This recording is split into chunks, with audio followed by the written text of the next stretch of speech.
네, 안녕하세요. 하나금융투자의 파생 오아시스입니다. 저희가 이번에 준비한 영상은 그동안 있었던 시황과는 다르게 농산물 상품의 기본 스펙부터 USDA에서 발표되는 리포트 자료 활용법까지 농산물 상품 매매의 꿀팁을 ADMIS의 정장호 이사님과 알아보도록 하겠습니다. 정장호 이사님 안녕하세요. 네, 안녕하세요. 네, 지난번 농산물 시황을 말씀해 주신 지가 벌써 2개월이 흘렀어요. 그동안 농산물 상품에 대해서 많이 변화가 있었는데 한번 정리해 주시겠습니까? 네, 이제 국방부 겨울밀이 동면을 끝내고 생장을 시작했는데 비교적 양호한 흐름 보이고 있고요.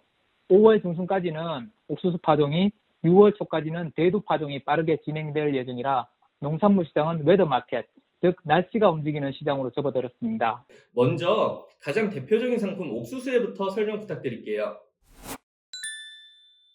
구글에서 CME 콘 스펙이라고 검색하시면 CME 그룹의 옥수수 상품 상세 페이지로 들어가실 수 있습니다.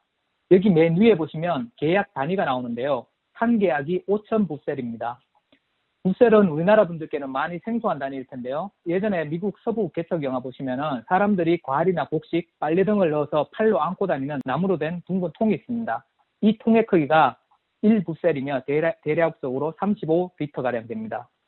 부셀은 부피 단위인데 무게로 환산하면 옥수수는 대략 39.37부셀이 1톤이 되고요.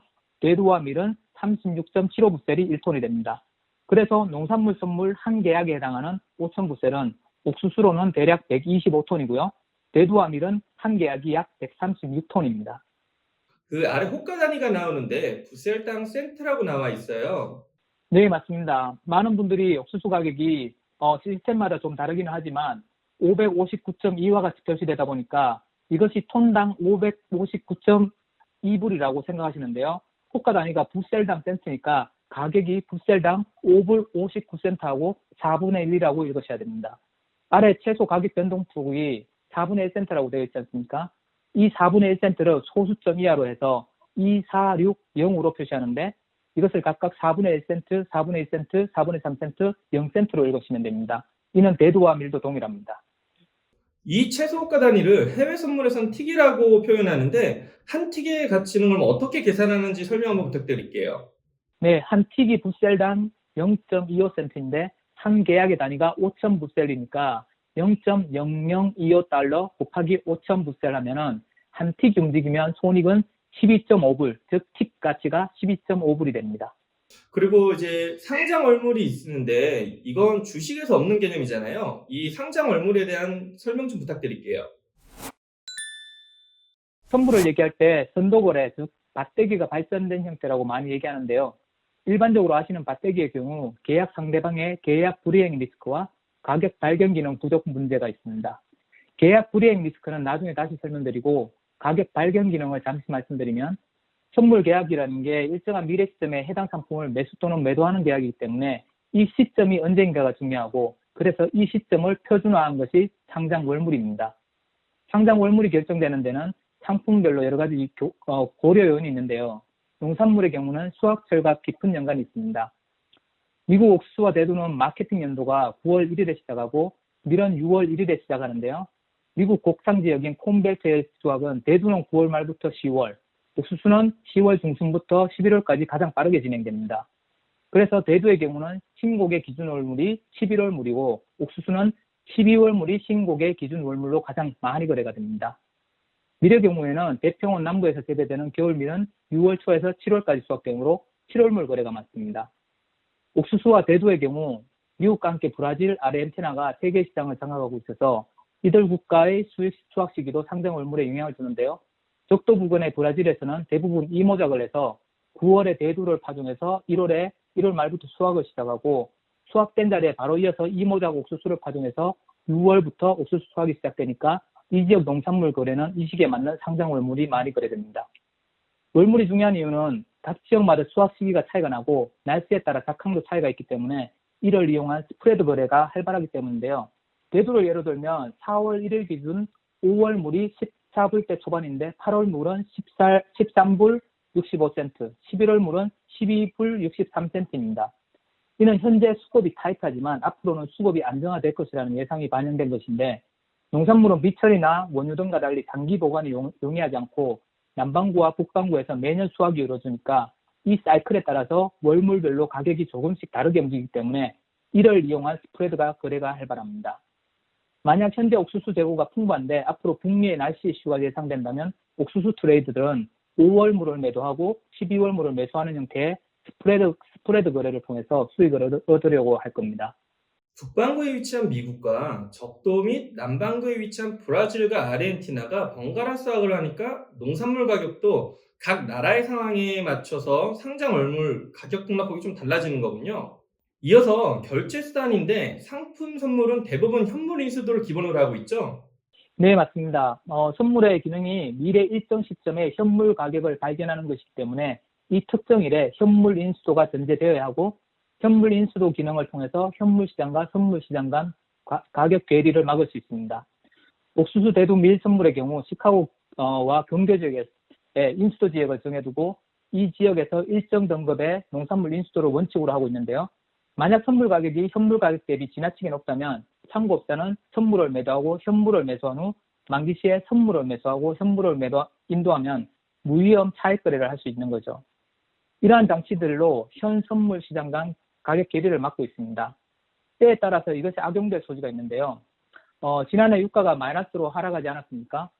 선물 만기 시에 일반적으로 선물 매도자가 현물 인도 의사를 거래소에 전달하게 되고 선물 매수자는 인도 통지가 오면 받아야 하는 구조인데요. 지난해 같은 경우 원유를 저장할 곳이 없는 상황에서 상고업자가 선물을 매도해놓고 기다리다가 만기 시에 자신들은 선물 포지션을 청산하지 않고 현물을 인도하겠다고 버티게 되면 매수를 한 누군가는 매수 포지션을 청산하지 못하고 현물을 받아야 하는 상황에 놓이게 됩니다. 그래서 월물 만기를 앞두고 포지션을 청산하지 못한 선물 매수자들이 운유 현물 인수를 피하기 위해서 선물 시장 가격에 관계없이 매도를 던지는데 만기를 앞두고 있어 매수를 받아주는 사람도 없으니까 결국 원유 가격은 마이너스로 하락할 수밖에 없었던 겁니다. 이러한 사건이 현물 인수의 한 가지 폐해로 볼 수 있지만 실제로는 현물 인수도 제도가 주는 순기능이 훨씬 많고 단지 여러분의 이해를 돕기 위해서 잠시 원유 얘기를 드렸습니다. 현물 인수도까지 알아봤는데요. 이제 가격 제한 폭에 대해서 한번 알아보도록 하겠습니다. 이사님, 농산물에서도 지수 선물과 같이 서킷 브레이커 같은 장치가 있습니까? 농산물은 서킷 브레이커는 없고 하루 가격 제한폭이 있습니다. 지난 3월 31일에 실제 옥수수와 대두 가격이 가격 제한폭까지 상승하지 않았습니까? 일단 가격 제한폭까지 상승하더라도 거래가 중단되거나 하지는 않고요. 가격 제한폭에 해당하는 가격에서 계속 거래가 됩니다. 하지만 그 거래일에 가격 제한폭을 넘어서는 가격에서는 거래가 되지 않고요. 다음 거래일에 제한폭이 확장되어 거래가 됩니다.